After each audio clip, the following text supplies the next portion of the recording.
Computer-generated imagery is like a hamster. When it's good, it's great, but when it doesn't, it's an embarrassment and you just want to get rid of it and kill it with a brick. I've taken this too far. The human brain picks up bad effects really easily, even if you don't realize that your engagement will be broken, and the more reliant blockbusters become on computers, the riskier it gets. But there's an easy way to make sure that the CGI effects in your movies aren't shonky, and that's not use them. I'm Adam from Whatculture.com, and here are 10 epic movie moments you won't believe didn't use CGI. Number 10, the levitating truck. Superheroes and computer effects are almost inseparable. After all, how else are you supposed to believe a man can fly? In fact, it's so taken for granted that everything you're seeing is fake that stuff like this trick from Thor 2: The Dark World you probably didn't even notice was real. You monsters. Poor Alan Taylor, he deserves so much more. There's a scene where a truck is seen levitating on the spot because magic or Norse stuff or portals or something. But it's not a visual effect, that's a full-on cement truck on a giant rotating bar, like a spit roast. 7. New York City Fireball. Model work again. Independence Day was a standard-setting blockbuster in terms of mixing state-of-the-art CGI and practical effects. It still looks cool today.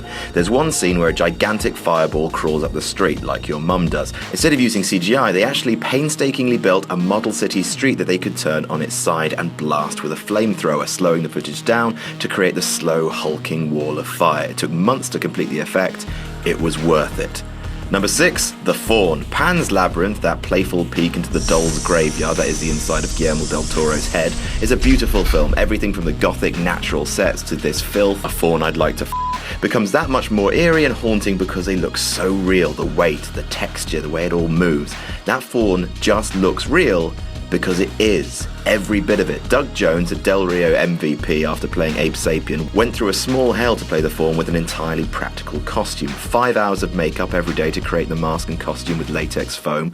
The horns on the head weighed 10 pounds, nice strong neck on the lad, and the legs each had 8-inch stilts built into them. Once again though, the effect is worth it because here's Jar Jar Binks and here's the faun.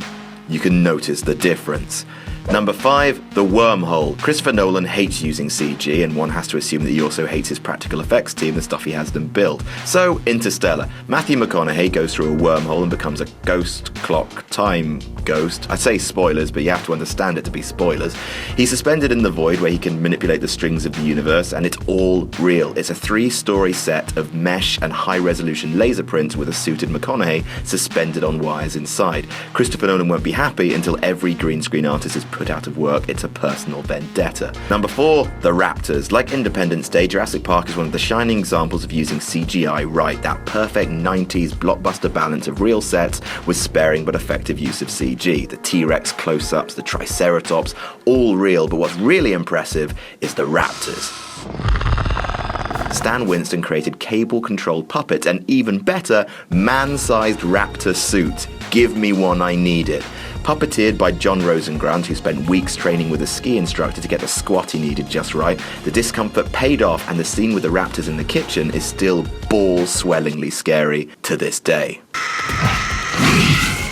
Number 3, The Hobbit. Lord of the Rings didn't use a single piece of CGI, that's why they shot it in New Zealand, because it's got giant spiders, tiny hairy people, and a Mordor. Okay, I mean they used computers for some of it, but not the tiny hairy people. For much of the film, the hobbits were untouched, not like that. For the wide shots, or when the hobbits had their backs to the camera, they just used children in wigs. But it's when hobbits and people needed to share the frame that the team got really creative, manipulating perspective and distance, creating, for example, this special car that from a very particular angle allowed Frodo and Gandalf to look like they were sitting next to each other. See also this table, which had Frodo and his big wizard friend share a shot without any need for CGI shrinkage.